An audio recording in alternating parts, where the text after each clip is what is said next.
would you say the Industrial Revolution was a mistake? Like, how would you describe that transition that happened? An unmitigated disaster, I would say. Yes. Okay. You got to look at the trend line of a thing, and it Yeah. is catastrophic. It was a mindset change that said it's okay to rip apart families as long as it increases profitability. Profitability justifies everything. That is not a historical way for societies to endure.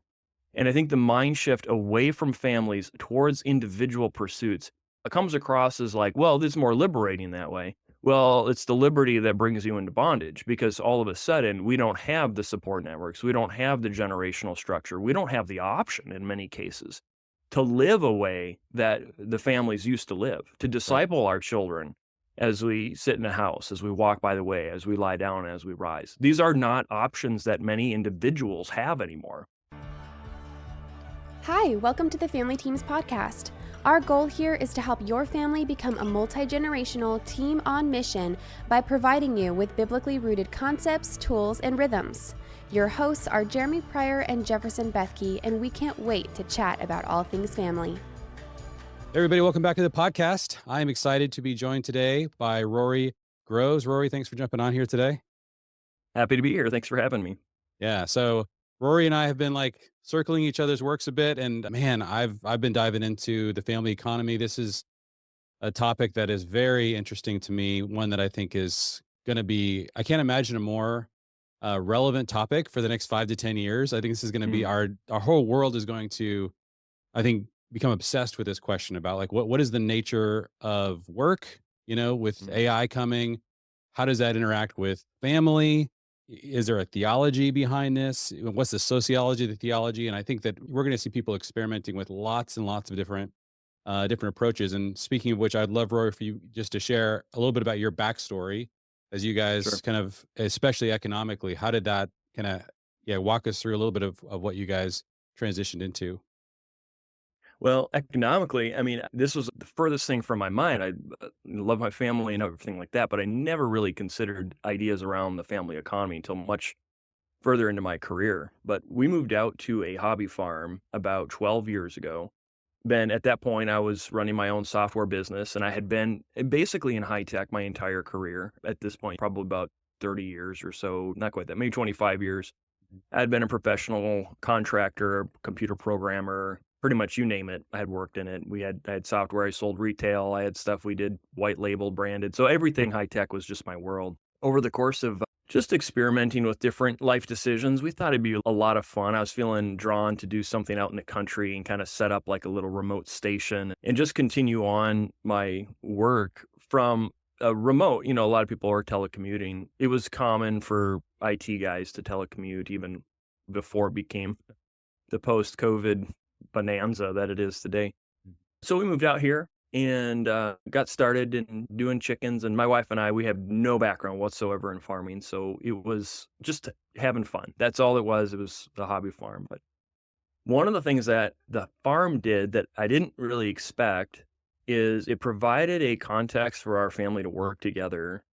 And so but in very meaningful ways. Instead of, a lot of times you get together with your family and you're doing vacations together, maybe dad's going off to work, maybe mom's going off to work, and then they're storing up some savings so they can take a really fun vacation with their family and they go somewhere exotic and they have an amazing time. And then it's back to life as usual, which is where the mom and dad are working different jobs or the children are in school. And so you just don't see each other until the end of the day. Well, what I noticed was with the farming was that we were together all the time. Our work essentially became the opportunity to be together. And so when I would leave the farm activities, maybe do some chores in the morning, maybe there was an afternoon where we're harvesting potatoes, I started to see a contrast to my real job, my quote unquote real job of pulling down a salary, running a business, slinging code, all these things. But all of that kind of work I was doing alone. And I definitely couldn't do it with my family, even if it was maybe not alone. Maybe I had some coworkers from time to time or contractors. But I definitely wasn't bringing my wife, wasn't working with me in the business. My kids, of course, couldn't do anything in the business. There's nothing really I could teach my kids about code because you know how fast that industry changes. So I was just starting to notice this this kind of dual life where on the farm we were working together. I was having some meaningful times with my children. It wasn't recreation, although that's mixed in with it, but it was work. It was doing really purposeful things. And so it was about this time that I started to get introduced to this concept of the family economy, and I was just hooked, like right out of the gate. I read something from Kevin Swanson, who's a pastor on Colorado. He had a book called Family Life, and he just had a chapter on it, just talked about some of the biblical precedents and the historical precedents for families that used to work together. And man, I was like, this is it. This is, if it's possible to work with my family as my vocation, that's what I want to do. Mm. And so that's really where probably 7 or 8 years ago, we started to pivot and start seeking out that direction. Excellent, man. Yeah, and I know that as you guys have made that transition, one of the things I really enjoyed in diving into your book is you kind of took a big step back and you start asking some really big picture questions. So where did this come from? What, like, is this normal? Is the idea that we all just go off and do our own kind of into this macro economy? We all try to, and then we come back together for a few hours every day. Is that kind of the way? And so is there, like, at this point, and one of the quotes that I posted actually got us together. Our mutual friend said, "Oh, you." I was like diving into your book, and you wrote, "The Industrial Revolution demanded above all efficiency, and nothing is more inefficient than human relationships. So after thousands of years of historical practice, families stopped working together. They left self-sustaining farms for jobs in the city. They exchanged generational land for rented tenements. They traded time together for paychecks apart, and the unbroken cycle of father and son, of mother and daughter, of family and home was put asunder." Do you see that there's, like, how would you describe this, like, theologically? Is there like a normative way that God designed families? Is this like a lifestyle choice? How would you think about Yeah. this? Um, that's a good question. I'm not a theologian, but I'll just tell you a layman's interpretation of the Bible. Okay. God puts Adam and Eve in the garden. It's not good that Adam's alone. I mean, I think we can draw some doctrines up perhaps out of that, but Yeah. it's not good that he's alone. So then he gives the dominion task to Adam and Eve. The initial entrance of work into humankind comes to a family. The purpose comes to a family, not an individual. Yeah. And I think that if you can look at a lot of instances in the scripture, I mean, I don't think that there's one that says, thou shalt not work separately. I mean, I don't think that there's that kind of mandate, but I think that there's a normative, descriptive Yes. type of standard. And it's in the Bible because it was in all of human history up until about 200 years ago. Families existed to work together. There were no corporations. There were no unions. There were no co-ops. Families were the work unit of society all the way up until very recently in modern history. And so, yes, you look at examples such as what was Abraham doing? He was tending his father's sheep. What was Isaac doing? He tended his father's sheep. What was Jacob doing? They were tending their father. And it goes down and down the list where every instance pretty much in scripture is an instance of a family economy. It's a family that's working together. There's multiple generations. They're not all leaving each other to go off and find salaries. There are certainly cases of that, and it's not condemned for someone to do that, but it absolutely is the normative flow of history that Yeah. families used to function as a work unit, as a team. Yeah. So one way to say that then is, if this was what is historically normative, we are in the middle of a experiment, basically. Like, does this work? I mean, given the state of the experiment right now, would you say the Industrial Revolution was a mistake? Like, how would you describe that transition that happened?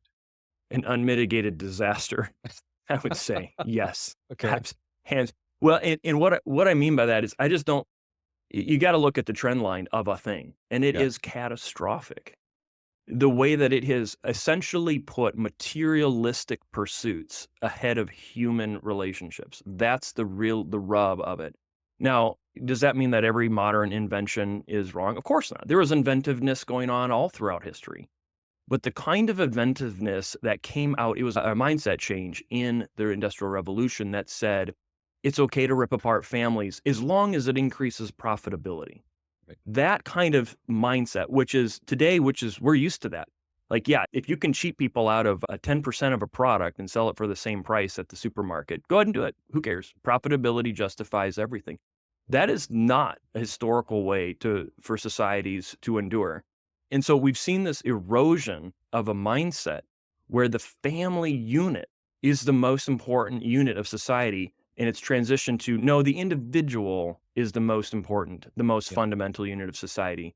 And I think the mind shift away from families towards individual pursuits, it not only it comes across as like, well, this is more liberating that way. Well, it's the liberty that brings you into bondage because all of a sudden we don't have the support networks. We don't have the generational structure. We don't have the option in many cases to live a way that the families used to live, to Right. disciple our children as we sit in a house, as we walk by the way, as we lie down, as we rise. These are not options that many individuals have anymore. Right. Those have all been washed away with the tide of industrialism. Yeah. I'm very concerned about the fruit for sure. It has placed these other efficiency, profitability above relationship. I think the thing that's tricky about where to go from here is I think what it created the Industrial Revolution wasn't necessarily the proactive pursuit of those values. It was, I think, humans were pursuing survival for most of history. And it used to be that to maximize survival, maximize everything, efficiency, all these things you described, you'd work together as a family. Like that was what created all these goods.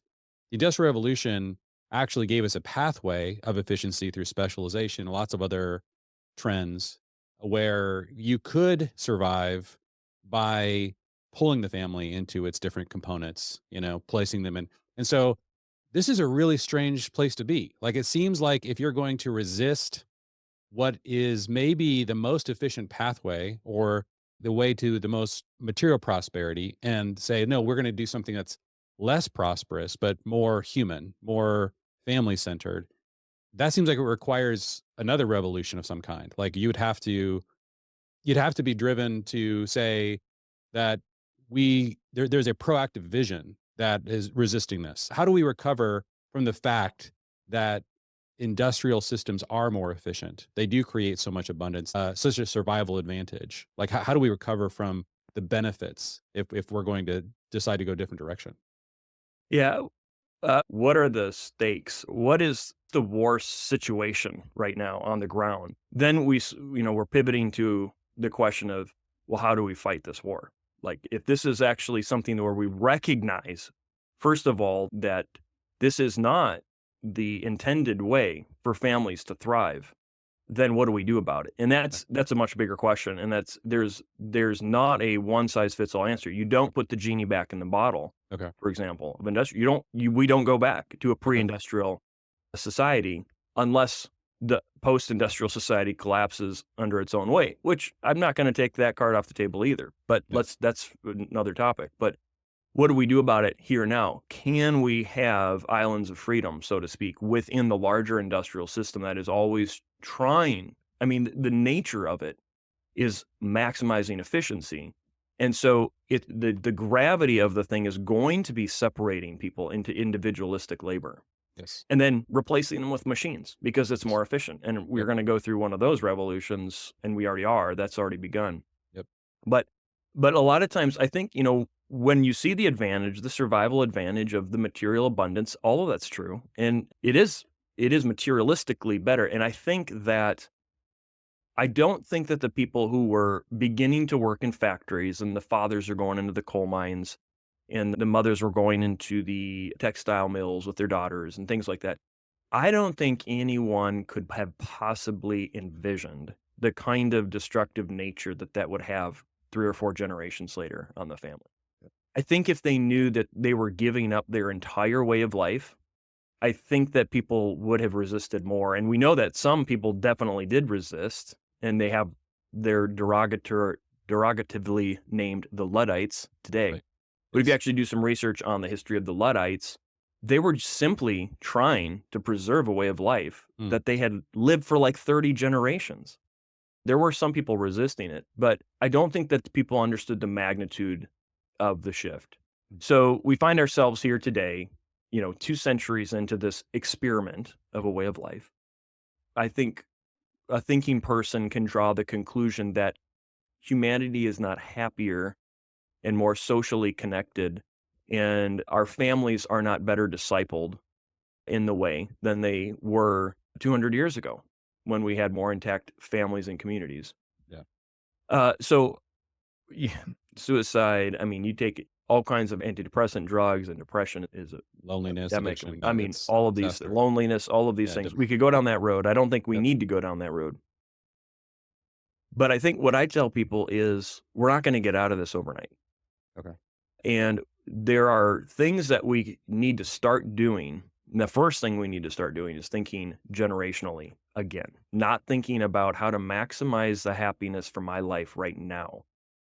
But we need to start thinking about the children and their lives and what are things that we can sacrifice now so our children can start to carry forward another vision of family and society. And I don't really know what's going to happen with industrial society, but I know that those families that pull together now will be the ones left standing. Yep. Here's one of them right now.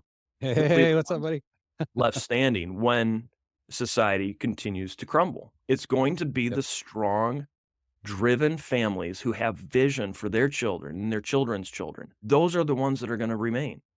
And so if we can be pouring in to all of the things that go in the book, talk about work, worship, and wisdom, all different elements that we can begin to pour into our families now to build up that base, we're going to improve our chances of, I think, coming through and thriving on the other side of this. And it doesn't mean leaving prosperity in the dust. Yeah. It just means reprioritizing what's the purpose of my time in my life.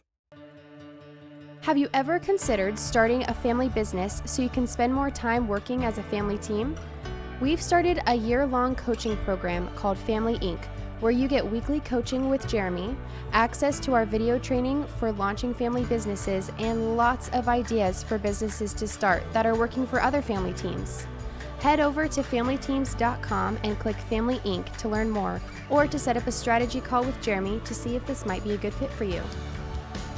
And I think one of the moves you've made that I find unique, that I've made this case, but this is where I don't see this very often, to really fixate on the economic part of this, especially as Christians. Usually it's like the worship part but one of the things that I've noticed is that in a family, you have this massive amount of time that is dedicated to work.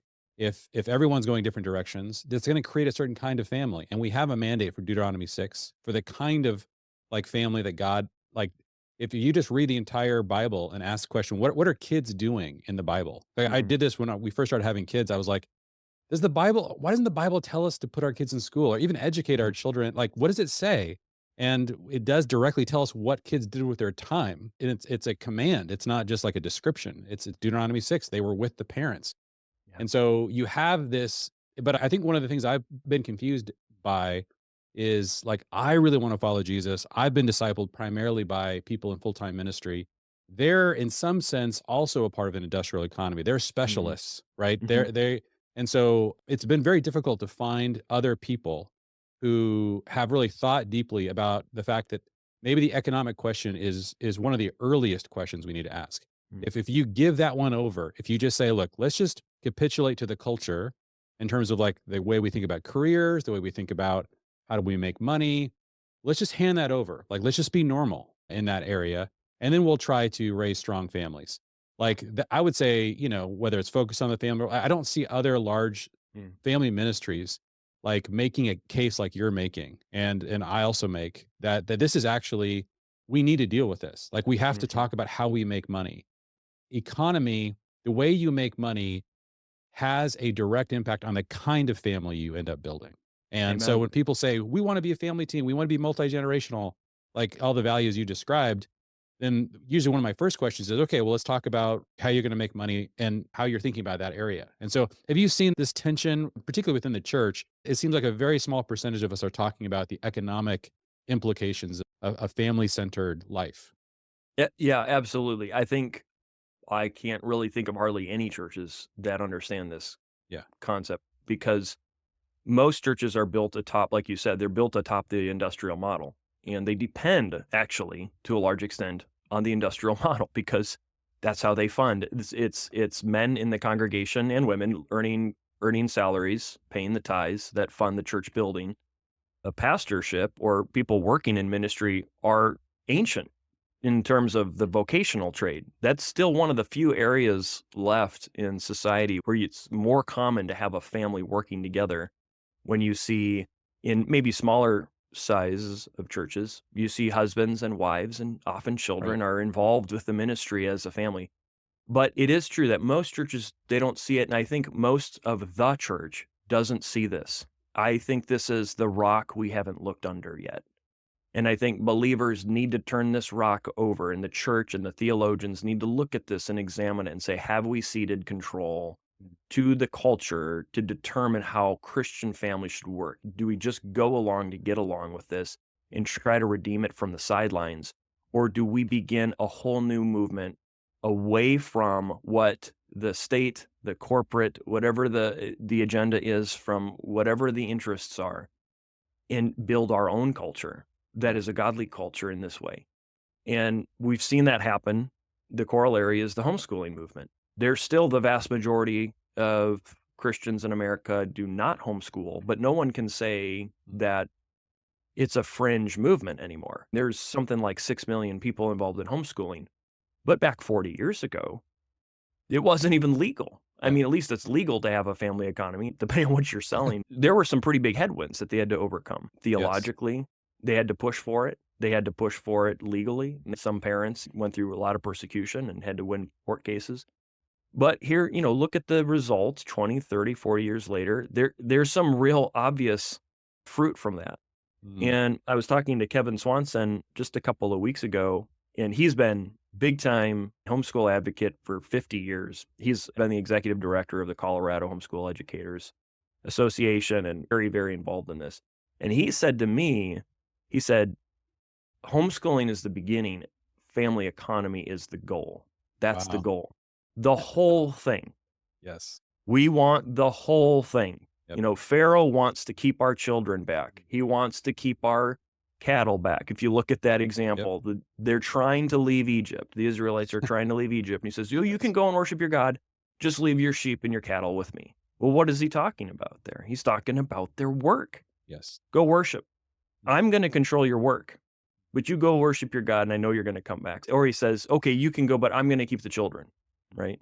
Yeah. And so we see this over and over again where God's people need to be completely free to pursue godly families and culture and build the whole city on the hill, Mm. not just give 80% of our main waking hours to the godless culture Yep. and just kind of go for the economic exchange. We need to reclaim economy as well. And that's going to take a lot of work, just like it takes in reversing any kind of current. It's going to take a lot of work, and it's going to create a lot of interesting responses from a Yeah. lot of people who are not used to that. Yeah. Great Believe it. analogy. Yeah. Yeah. Well, I think it's really great to say, look, this has already happened once with schooling. I think that's really encouraging Yeah. to say, hey, look, there was a lot of conversation. There were laws that we had to fight. There were all kinds of curriculums that had to be written. There's paradigms that had to be shifted. And, it wasn't to say that this is not a moral issue, but there's a lot of wisdom, and we needed to really understand, okay, if we want to like recover this, we're gonna have to do a lot of work. I remember when our kids were really little and they were kind of getting exposed to, all these different kinds of way of doing schooling and doing church. My son said, "Oh, that family, they go to public church." And so Uh, there's homeschool and there's public school. There's home church or like household-based church. There's public, or mhm. larger city churches. Then you have also home-based economies and Mhm. public-based economies. Yeah, And to that's a just good say, point. look, this is all these are all very similar. These are kind of overlapping ideas. And so you're kind of making the case that there's a bit of like a all or nothing reality to some of this, that there's you can definitely do it piecemeal, but in terms of the design itself, like it's possible to cast a vision that says, look, I want the household to be the primary center. And I think the thing That's you right. start to talk about the collision between like what is the basic economic unit. One thing you wrote is the basic economic unit is not an individual. It's not a corporation or the government. According to the creation mandate and 5,900 years of historical practice, the basic economic unit is the family. I don't think people believe that. I think that's a very unusual belief. What happens if somebody buys into that? Like that the family is the economic unit as opposed to the individual. And that does go to the heart of a lot of philosophical differences, whether the individual is the basic economic unit or whether the family is the economic unit. And I assert and believe that dividing the family is what leads to all of the modern maladies that we have today. I mean, not just Mm. taking the theology side of it apart. Yeah. I think the case can be made that focusing on the individual actually leads to exploitation, stopping at the family level as a work unit. If our laws, if our society was geared around keeping the families as an intact, indivisible unit, then we would have different outcomes. We'd have the basic issues that we have with caring for the young and the elderly. I mean, these are all situations that become huge problems in an individualistic society, not to mention the loneliness and all of the other epidemics, but just taking care of the young people, the sick people. What happens when mom and dad are gone working all day? Who decides who should share in the portions of the revenue that mom and dad bring home? Well, how is that decided? How is that apportioned? What about if someone's weak? I mean, sick or disabled? Yeah. What if they're elderly? Who decides who gets to care for them? Well, right now we're moving in some pretty heinous directions, but one of them is just we're sequestering people away into institutional care. Right.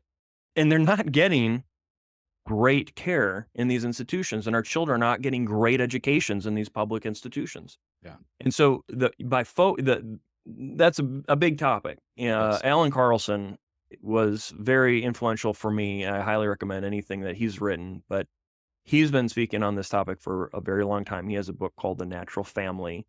But that's really a heart of the matter issue is whether you treat a whole family as a unit or whether you bypass the jurisdiction of the family and try to plunder, in my words, Yes. the assets within that family for private gain, and whether it's a corporation or whatnot. Yeah.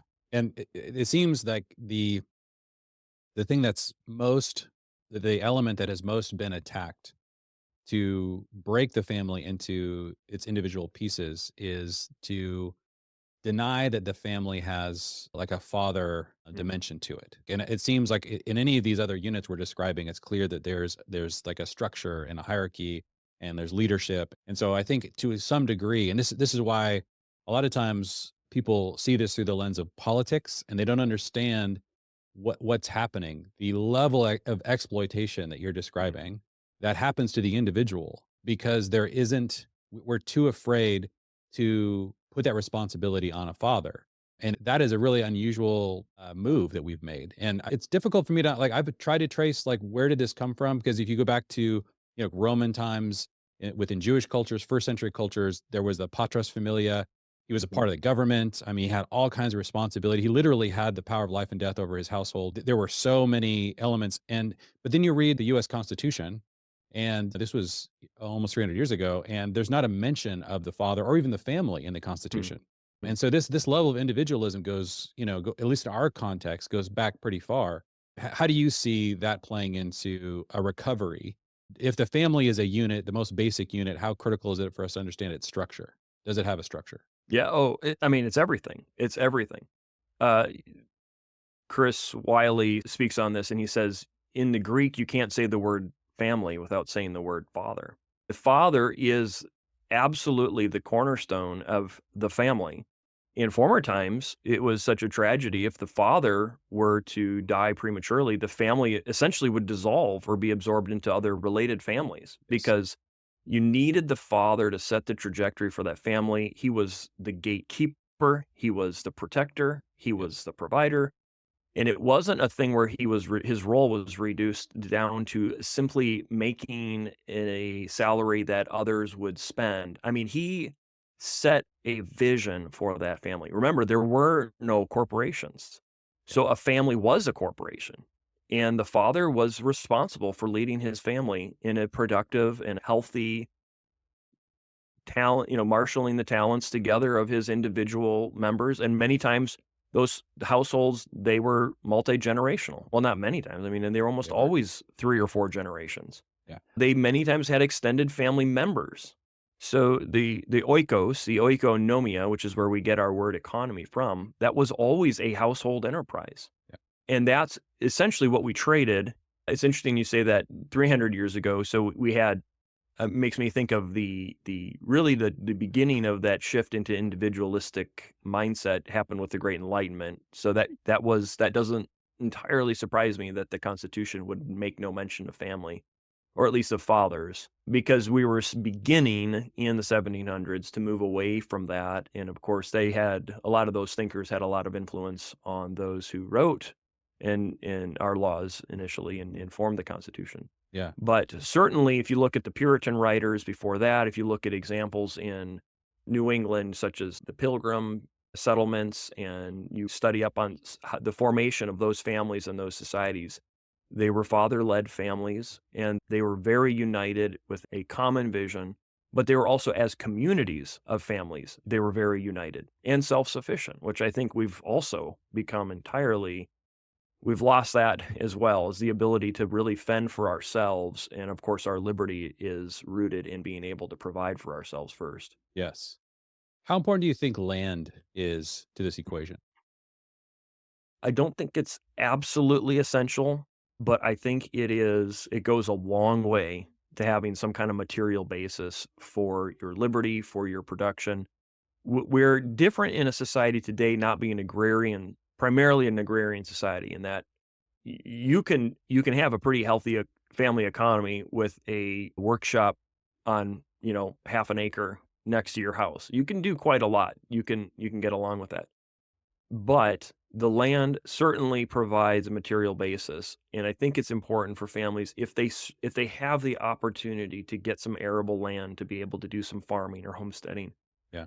I think it's a wonderful way and a very natural way that families have worked together and kind of kept a very stable living off the land is a very stable, tried and true, proven way to maintain your own in troubled times, which Yeah. is what a lot of us have gone through. I mean, Yeah. what's the price of eggs like for you right now? Because Yeah. It's crazy. it's pretty nuts out there. Yeah, I also think land can kind of be a storehouse of identity for a multi-generational family. You see that in the past, Yes. especially the way the Torah is written, where the laws were really designed to make sure that the reason why land had to be passed down a certain way was because of that name that was going down. Mm.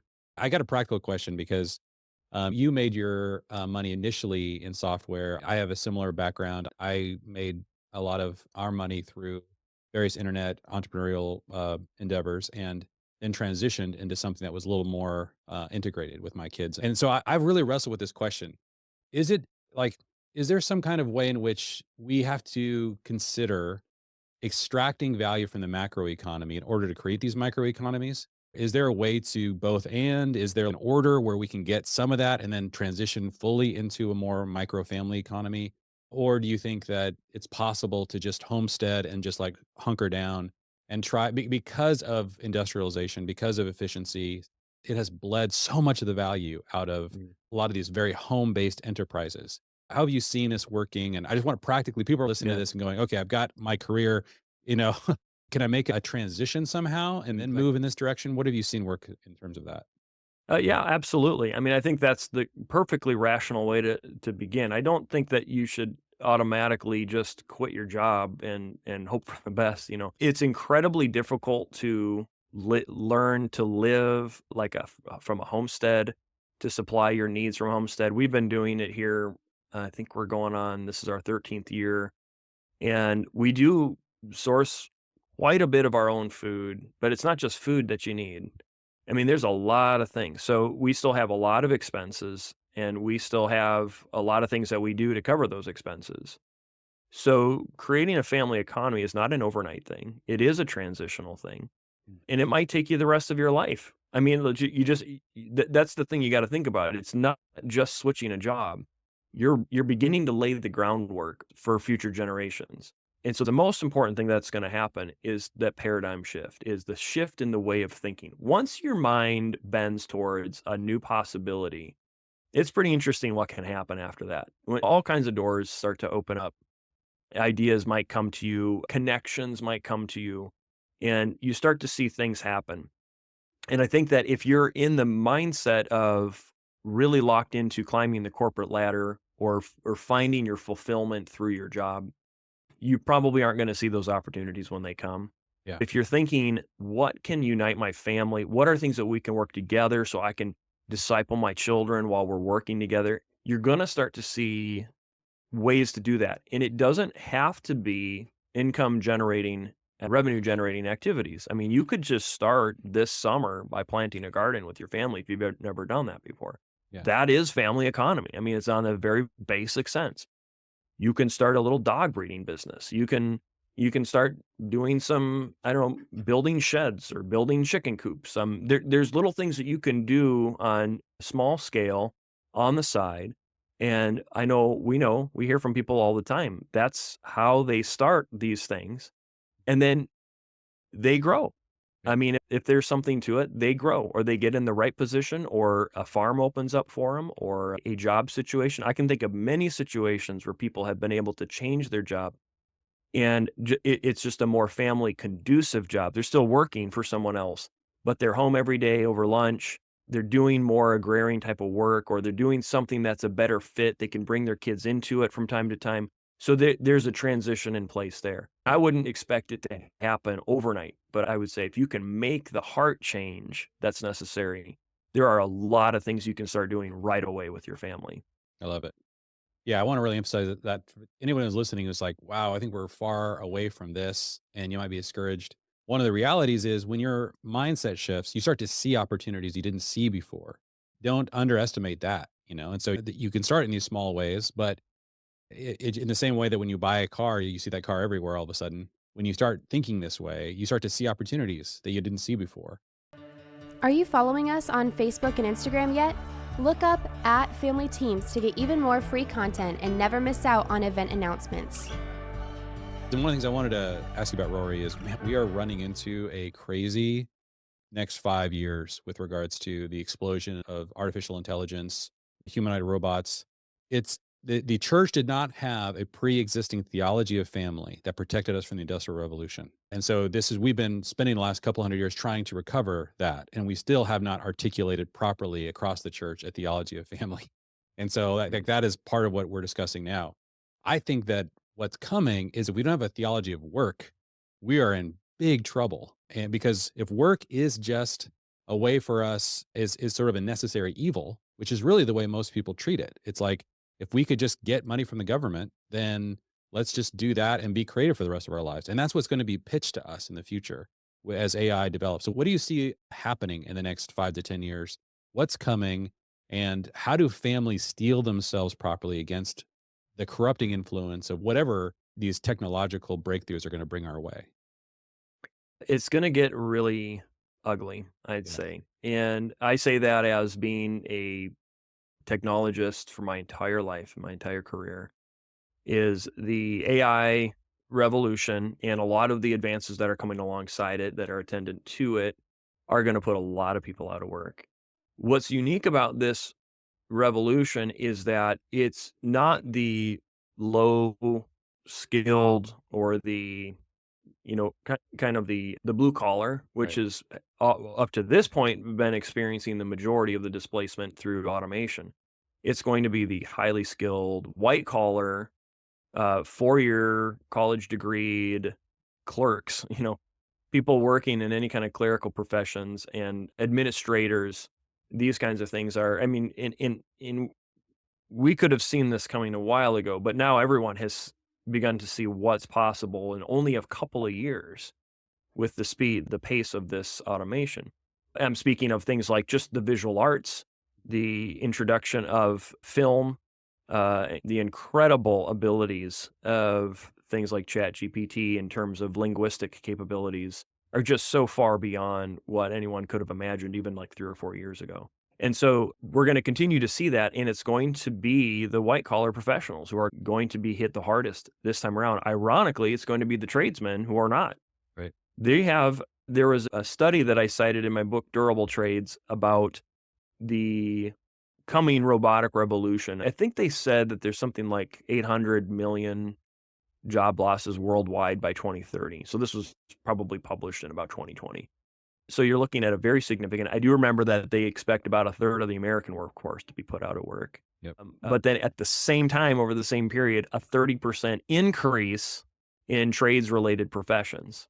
Oh, wow. Because, yeah, the demand for all things building, remodeling, I was just telling you before, we were carrying 47 sheets of drywall up the stairs because we're putting in a new master bedroom at our house. Man, I literally wrote a book on trades, and I still just feel like I don't know the first thing about any of this. It's one of those things that you're not going to have displaced by a robot. I mean, Yeah. it's just not going to happen. There's just too much custom work. So, my advice to people is, well, first of all, that Durable Trades was a book that was written specifically to counter this question. And it is, what jobs are going to be resilient in the future? Instead of making just bold predictions, I just said, hey, well, what jobs have survived to the present? If you go back thousands of years of human history, if a job has survived the Industrial Revolution, to me, that makes it a pretty durable choice. And if it's still around today to provide an income. And I thought these are jobs that are family centric by and large, because usually families are the ones working together. And these are options still today for families. So in that book, I go through and cover a lot of these possibilities of how family centered, how much resilience, how impervious they are to things like AI and other things. And what you by and large find is jobs that are catering to the core human needs are the ones that are always in demand. Yeah. I was just talking to someone whose son just started working in the logging business, and kind of like he's an arborist, I guess you could say. And it's one of those professions that, trees always keep growing back, and people need arborists, and they will always need arborists. They might make a robot at some point to like limb trees, but while the tooling gets better in a lot of these professions, they still need the people that understand the profession. And these are jobs that go back thousands of years. And so I think that a lot of those old working with your hands kind of jobs are ones that families should consider. I essentially left my career in computer programming to learn how to homestead and herd sheep and grow food in the ground. And that's part of our family economy. It's not everything that we do, but I just feel like we need to have some basic skills that are simple, but yet cater to these core human needs. And those are the ones that are going to be, ironically, sought after in the coming revolution that we're heading into right now. So good. Yeah, we've definitely seen that transition in our family. All of our sons-in-law are in the trades, and you very quickly find like you can work together, you can start, spin things up, the amount of money you can possibly make. It takes, developing those skills, but I'm much, much more excited about that trajectory for all the reasons you're describing. So, yeah, which is such a difference. So many of us were not raising children in the same economy that we were raised in. And That's this is right. like, of course, if you get and people famously talk about like if you get a 4-year degree, you automatically get another 20 or 30 or $50,000 a year. That is not true anymore. No. And so be really, really careful about those messages that come from the far past. Well, last topic I want to ask you about, Rory, before I Mhm. let you go, is just so we talked about like work and schooling a little bit, but I'd love to hear about like worship or just Mm. what have you discovered in this area? Because I think a lot of times, what is any rhythms that have been really meaningful for your family? I think so much of that also has been outsourced, and I'm really curious, yeah, what you and Becca have found in that area. Well, I can just tell you the most important thing we do and the most valuable thing we do is worship together with our family at home. I'm talking about not replacing church. I'm saying in addition to church. We do every single day, we do family worship. And there are other books on this, and there are other pastors who have encouraged this, and it's the best thing that we've ever done. It is really a vital part of our day to sing together, to read the word together, for anyone to bring up anything that they're struggling with or wrestling with to talk through. For me as a father to try to communicate, to remind, the Lord, He designed families, to serve Him together as families. And so there's so much blessing just waiting to be poured out if you just put yourself in that posture, in that position. I was just thinking last night, I was having a conversation and I was saying, the work of our family right now is to have faith for what God wants to do. And it just kind of occurred to me that when the window of opportunity comes in a season of waiting where it's time for you to move forward, it takes a lot of courage. And if you haven't been working at having faith for what God's going to do, believing that he's going to part the seas, you might miss that window because you're afraid in the moment when it comes. This is what happened with Joshua and Caleb and the other 10 spies when they spied out the promised land. There was the window of opportunity to enter in, but they didn't all have the faith for it. Even in a season of waiting, and there are many people I know, we hear from them all the time. One of the things that we do is publish a newsletter together, and I'd invite any of your listeners, if they want to learn a little bit more about this topic, we have a newsletter called The Grovestead. That's our farm. And we just share what we're learning about family economy through that. But one of the things that we hear from a lot of people is they're in the season of waiting. They're looking for a homestead. They feel drawn in that direction, or they want to start a family economy and they don't know how. And so I'm just remarking in the sense of it takes a lot of faith to do these things. And when you pull together as a family, I get to, as a father, admonish my family, my children, my wife, as I know we're waiting on the next thing that God has for us. But this is an opportunity for us to strengthen our faith so that we will be courageous when the time comes and we won't shrink back from what God has for us. We'll know when this window comes. These are kinds of things that, like, prior to doing worship together, we just didn't have that culture in our family. And we had always gone to church. That was never not part of it. But this is so rich, and it's such a wonderful opportunity to really deepen that walk with your own family, for your children to hear dad, shepherding his family, to hear mom giving encouragement, admonishment as well. It's absolutely priceless. And I really believe, and I say this in the book, a family economy begins on your knees, because you got to have a vision for what you're going to do with that family. And the vision comes from God. So that's one way. Doesn't matter what your job is, doesn't matter where you live, doesn't matter what your kids are involved in. One thing that every family can do is begin worshiping together and seeking God for their family, and then just wait and see what he does and what he communicates. Love it. Rory, thank you so much for sharing that. I love each of these circles, and we have to be comparing notes and also like sharing what these takeaways for families that are in these transitions. So thank you guys so much for pioneering the way. So the Groves, where can people get what's the name of the newsletter, and how can people So find that? newsletter is called The Grovestead. If you go to, we set up one of the things that we do here is host events on the family economy, on homesteading. We've opened up our farm to do things like that. And so I'd encourage, if anyone's in the area, we're in southern Minnesota.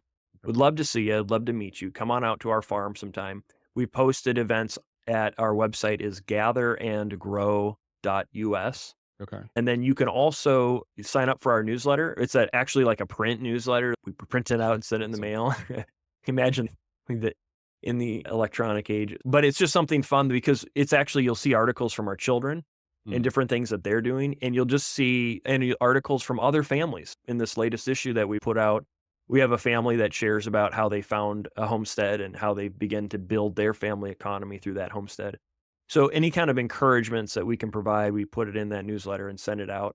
But that's a great way to keep in touch and just see different things that we're doing. And if we can help you in any way, this is what my wife and I and our family feel called to do. We want to help families.